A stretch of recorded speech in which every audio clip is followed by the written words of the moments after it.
الله پاک جل شانه د حضرت موسی علیه السلام د زمانه د یو بزرگ واقعیا بیانی او مفسرین د هغه نوم بلعم ابن باعوره لیکلی دی. دا ډیر رسیدلی سړی مستجاب الدعوات اسم اعظم ورته یادو چې کومه دعا به کوله هغه به الله په ټک باندې قبلوله. او د شام د بیت المقدس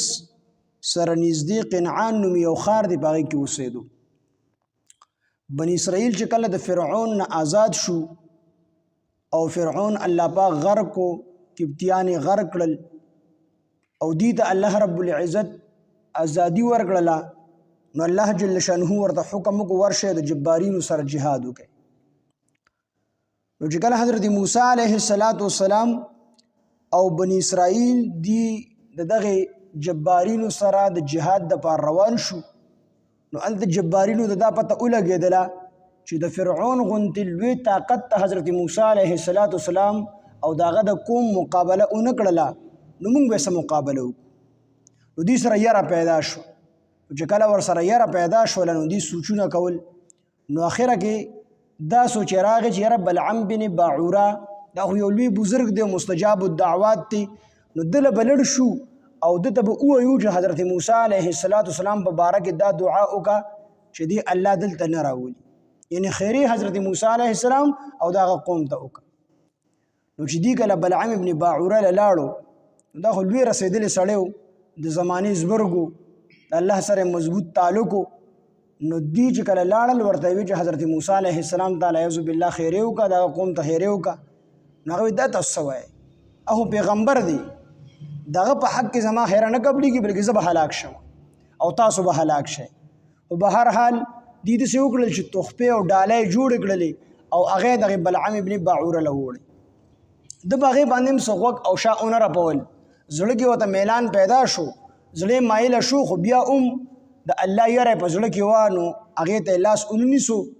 او ویدا کار زه نشم کولی. چې کله دا قوم او بادشاه او د دې بادشاه چې کومه رعایه وه دي د ده نه عاجزه شو، نو لاړل ښځې پسې. نو ښځې له د سرو امیل ووړو او ورته ویل چې داسې کار دی په سیب باندې به دا کار کول غواړي، ځکه دا قوم حضرت موسی علیه السلام را روان دی، ورسره لښکر دی، نو په لښکر کې دوی به زموږ سره جنګېږي، موږ به هم ختموي او بلعم بن باعوره ته وایي تا هم ختموي، تا هم نه پرېږدي. نو ښځې له ورله د سرو زرو د امیل لالچ ورکو، نور تحفې او تحایف له هم ووړل. ښځې ورته به دا زما کار دی، تاسو خلاص یې. نو ښځې بلعم بن باعوره ته بار بار دا خبره کوي چې یې سړیه ما له د سرو زرو امیلو هم راوړلې، تا له هم تحفې تحایف راوړلي، نو که موږ دلته کې پاتې شو او حضرت موسی علیه السلام را نغی، نو دا بادشاه به نور زموږ قدر او عزت کوي او نورې پیسې او ډالۍ به رال راکوي. نو څه به ستا لګي، خو بس سوال وکړه الله پاک ته چې موسی علیه السلام دلته نه دی، ودې ښځه خو د الله پیغمبر دی، خو زه د هغه په حق کې بددعا وکړم، دا بددعا به زما په حق کې قبلېږي، د الله د پیغمبر په حق کې بددعا نه قبلېږي. دا حفاظت لپاره الله فرشتې مقرر کړي. او به هر حال دې ښځې ودې زه استخاره وکړه، الله سره مشوره وکړه. نو ده استخاره وکړله. خامخا دا ډېر خلک دا د ښځو د وجې هلاکېږي او ښځه ناقص قوم دی. نبي اسلام فرمایي دا ناقص العقل هم دي او ناقص الدین هم دي، د دې عقل هم ناقص دی او د دین هم ناقص دی. په ګواهۍ کې دوه ښځې دا په یو سړي باندې حساب دي، او دغه رنګې بعضې ګواهۍ داسې دي چې ټولې ښځې ټولې او سړی پکې هم د دې ګواهي نه قبلېږي، د دې ګواهي قابل قبول نه ده، ځکه د دې عقل ناقص دی او ناقص الدین هم دی، دین هم ناقص دی. په میاشت کې 10 ورځې دا چې کوم دی د دې ناپاکه دیني ني مونځ نشي کولی، روژه نشي نیولی. نو دا بلعم ابن باعوره ته د خپله ښځه وایي چې داسې کار وکړه چې استخاره وکړه، الله سره مشوره وکړه. هغه مجبوره شو، استخاره یې وکړله. استخاره کې ورته هم اشاره ورکړلی شو چې دا کار مه کوه، دا د الله پیغمبر دی او د غر سره ډګره واري شي، خو د الله د پیغمبر سره ډګر نه شي واري. خو به هر حال دې ښځې مجبوره کړو او دې قوم مجبوره کړو چې دا ته څه کوي. نو ده بیا چې کوم دی دې ښځې ورته وایي تا خو یو پیره استخاره وکړله، په دې کې خو تا ته اشاره میلاو شو چې دا کار مه کوه، خو ته بیا وکړه استخاره. نو ده بیا استخاره وکړه، هغه تحفو تحایفو ته هم ټینګ نه کو، د ښځې نه مجبوره شو. نو د بیا استخاره، په استخاره کې بیا څه ونه لیدل، نو بیا یې وکړل نو بیا هم څه ونه لیدل نو دا ښځه ورته وي زما خیال دی الله پاک راضي دی په دې کار باندې نو دی هم وایي چې الله پاک راضي دی الله چې څوک ګمراهګي ته بیا عقل والي دی بیا عقل کار نه کوي نو دی روان شو کوم د ځان سره کو او خر باندې روان شو نو چې کله په خر باندې روان شو د مخکنو امتونو به خاص ته عبادت یو ځای او هغې به عبادت کو او دا د نبی علیه السلام خصوصیت دی چې د نبی علیه السلام او د هغه د امت لپاره الله هر ځای پاک ځای چې کوم دی جومات ګرځولی نو دی هغه خاص ځای دپاره په خر باندې روان شو چې مزله پورې لنډ نه خر ورته الله پاک ګویا نه کړو ای ظالمه وي ته روانې د خیرو دپاره او د الله پیغمبر ته خیرې کوي دا شی مه کوه وي زه نه ځم د سره دا خر ورته وي زه د سره نه ځم دې هلته کې خر یې پرېښودو په کار وه چې دک هلته هم توبه ایستې وي چې الله پاکه دا مې ګناه کړې ده خر دې راته ګویا نه کړو د دې نه لوی اشاره نو رسي چې دا کار غلط دی او الله نه هم پوه شو نو بیا به م الله معاف کړي الله غفور رحیم دی نو د خر پرېښودو کسانو ته یې راځئ راپسې نو خر پاتې شو دی پیاده هغه ځای ته ورسېدو دی چې څنګه هغه ځای ته ور ورسېدو خپل د عبادت هغه ځای ته نو هلته کې دی وی یا الله پاکه جبارین تباه کړي یا الله بلعم بن باعوره تباه کړي یا الله د جبارینو بادشاه تباه کړي ایو دی د الله بنده یې پیر صاحب ته خو موږ راوستې وي د موسی علیه السلام د قوم د خیرو دپاره ته خو موږ ته خیرې کوې ته خو ځان ته خیرې کوې ته خو خپل قوم ته خیرې کوې دی وي زما ژبه په خپل اختیار کې نه ده قرآن کې الله فرمایي د ده را ژبه د سپي په شان راووته په دې سینه باندې پرېوته نو دې چې کله پوه شو چې زه خو الله هلاک کړم نو دې قوم ته وایي چې الله ستاسو د وجې نه خو زما دنیا هم تباه شول آخرت هم تباه شو خو اوس ته یو چل ښیم چل دا دی چې کله د حضرت موسی علیه السلام قوم راشي که نه دی راشي د جینکۍ به ورته سنبالې کوي دی به ورته بې پردې کوي او سنبالې به یې کوي او دی له به د معمولي سامان ورکوي د خرڅولو دپاره چې دی به د بني اسرائیلو باندې سامان خرڅي خو د دې مقصد به سامان خرڅول نه خو بني اسرائیل کې یو کس هم دې ته په غلط نظر باندې وکتل نو دی ورته ممانعت نه کوي دی منع کوي نه کو هغه بدکاري وشوله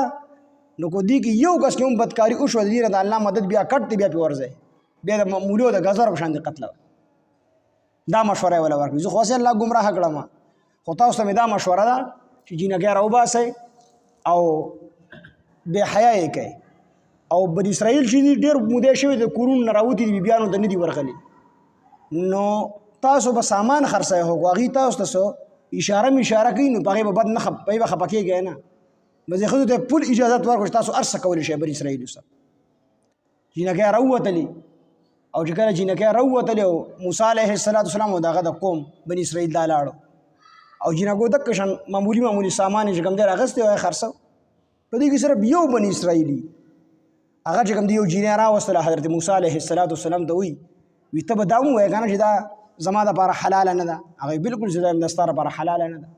هغې یې راونیسله د هغې سره یې بدکاري وکړله د هغې د وجې نه الله جل شانهو په دوی طاعون مرض مقرر کو مسلط یې کو پې طاعون مرض او په یو ورځ کې 70,000 بني اسرائیلي دا چې کوم دی مړه شو د طاعون د مرض د وجې بیا هغه کومه ښځه او کوم سړي چې بدکاري کړی دواړه په منظر عام باندې راوستلو بني اسرائیلو او هغې چې کوم دی قتل کړل ختم یې کړل د هغې توبه هم قبوله شوله الله پاک جل شانهو د دین هغه عذاب هغه هم مسلط هغه هم چې کوم دی الله پاک ته هغه عذاب لرې کړو نو اوس هم چې مسلمان څومره چې کوم دی خرابېږي د هغې غټه وجه دا ده چې بې حیي ده الله چې بې حیي څومره خفه کېږي تر بل څه باندې نه خفه کېږي د الله مدد د انسان نه کټ کېږي مسلمان چې کوم ځای کې والي کېږي دی په بې حیه باندې والي کېږي دی ته غیر خپلې ښځې خپلې زنانه هغې چې کوم دی بربنډې کړي هغې ورته بار راایستي او مسلمان دی ترې ټینګ نه دی نو که معمولي نظر ولګېد د الله نظر د دې کس نه کټ شو نو دی کې هغه واقعه ده نو بلعم بن باعوره چې کوم دی ژبه راوویستله د سپي په شانتې او پرشېدو په شان څنګه چې دا سپي ګربۍ والي دی دا پرشېږي او سلګۍ وي دک شان بلعم بن باعوره هغه چې کوم دی پرشېدو د سپي په شان دی او ژبه چې کوم دی راووتله هغه په دې سینه باندې پرته بیا هم الله جل شانهو دله یو موقع ورکړله زړه کې ورته دا خبره واچوله ستا 3 دعاګانې قبلو اوس کو دک ټیم کې هم د توبه ایستې وي چې الله پاکه کمزور یم عاجز یم نه پوهیم انسان یم پوه شوی نه یم الله دغه ګناه راته معاف کړي بیا به هم الله معاف کړي الله ورله زړه کې واچول چې 3 دعاګانو اختیار مې درکړی دی اوس هم د 3 دعاګانو چې کومې دعاګانې ته کې دا 3 دا درله قبلو نو دوی ټیک ته نو ښځه خبر شوه ښځې ورته وي داسې کار دی یو دعا پکې زما شوه زما دپاره دعا وکړه زما د پردا دعا وکړه چې الله پاک زمانه 1400 کالو جینۍ جوړه کړي نو هغه زه لپاره دعا وکړه دې ښځې لپاره چې دعا یې وکړه دغه 1400 کالو جینۍ جوړه شوه او چې کوم ځای کې بس مضبوطه میله وه هغې ته به یې ځان رسو نو زوی ورته راوګرځېد وي دا جي داسې کار دی چې د مور خو مونږ په شرمونو وشرمولو بیا داسې وشو چې یو شهزاده په لاره باندې تلو د ده د مور سره کېناست هغې ځان سره بوت دې زوی دې په شرمونې وشرمولو نو بلعام بن باعوره چې کوم دی غوسه شو او یا الله د دې نه په منه سپی جوړه کړي نو د ده د ښځې نه په منه سپی جوړه شول دوه دعاګانې خو لاړې اوس دا زوی ورپسې راغی چې شهزاده شاته وکتل نو شاته پسې په موټرسایکل په اس باندې چې کوم دی په منه سپی ناسته چون چون کوي هغه د اس نه رالړه کړله او دا راله خپل کور ته او چون چون یې کول دې وپېژندله دا زوی ورته وي چې یاره دا خو زمونږ مور ته دعا وکړه چې الله یې په زوړه حل کړي نو ده بیا دعا وکړه نه الله پاک بیا کشړه په ښځه دې جوړه کړه نو 3 دعاګانې ورله ورکړې وې الله پاک په هغې کې هم دې هدایت طرف ته رانغی نو دې کې هغه واقعه ده چې د ژبه د سپي په شان دې راوتې وه او پرشکېدو به او ژبه چې کوم دی بار پرته وه نو دې کې یو سبق خدا دی چې انسان له په خپل عبادت باندې په خپل بزرګۍ باندې په خپل علم باندې په دې باندې ناز نه دی پکار چې څومره لوی بزرګ هغه ګمراه شو نو موږ پکې د کوم باغ مولی او دویم سبق په دې کې دا دی چې کوم فسادیان خلک وي ناکاره خلک وي د هغې سره تعلق نه دی پکار د هغې نه تخفې او تخایب نه دی اخیستل پکار او بله دا چې د فحاشۍ نه چې کوم دی خپل ځان انسان وساتي ځکه چې که یو سړی وایي چې دا پلان زما د ګاونډي په حاشي کوي زه یې نه منع کوم زما بېڅه نو د دغه یو سړي د یوې ښځې د وجې نه په ټول قوم باندې الله عذاب راوست